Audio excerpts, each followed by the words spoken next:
સુરતમાં રોજે રોજ ચોરી સહિતના બનાવોમાં વધારો થઈ રહ્યો છે, ત્યારે સુરતના કાપોદ્રા વિસ્તારમાં આવેલા ડી.કે. એન્ડ સન્સ નામની ડાયમંડ પેઢીમાંથી કરોડોના હીરા સહિતની મત્તાની ચોરી થતા પોલીસ દોડતી થઈ હતી.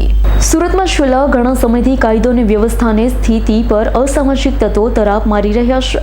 સુરતના કાપોદ્રા વિસ્તારમાં કરોડોની ચોરીની ઘટના સામે આવી છે. વાત એમ છે કે સુરતના કાપોદ્રા પોલીસ મથકની હદમાં આવેલ ડી.કે. એન્ડ સન્સ ડાયમંડ કંપનીમાંથી કરોડોના હીરા સહિતની ચોરીની ઘટના બની છે. ઓફિસની તિજોરી કટરથી કાપી હીરાને રોકડ રૂપિયાની ચોરી કરી અજાણ્યો ભાગી છૂટ્યો હતો. ફેક્ટરીમાં લાગેલા સીસીટીવીની પણ તોડફોડ કરાઈ હોય. બનાવની જાણ થતાં પોલીસ કાફલો સ્થળ પર દોડી ગયો હતો.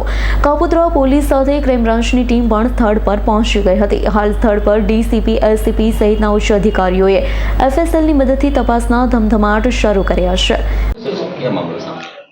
कापोद्रा पुलिस स्टेशन के विस्तार में खोडियार नगर कपूरवाड़ी के एरिया में डायमंड का एक एक्सपोर्ट इंपोर्ट का इनका बिजनेस था, ऑक्शन करने का बिजनेस था, डी.के. एंड सन्स नाम का.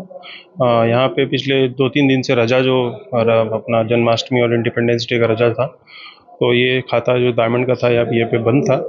अभी ये पता चला है कि इस खाते में चोरी का बनाव बना है और तिजोरी में गैस कटर मशीन से काट के ये माल ले गए हैं.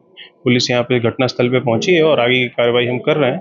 सारा सीसीटीवी, क्राइम की टीम सब लगी हुई है, पराचा की टीम, कापोद्रा की टीम सब लगी हुई है और हम इसको जल्दी से जल्दी पकड़ने की कोशिश करेंगे.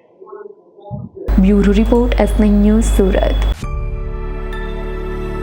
અમારી તમામ માહિતીથી અપડેટ રહેવા માટે જોડાયેલા રહો S9 ન્યૂઝ સાથે.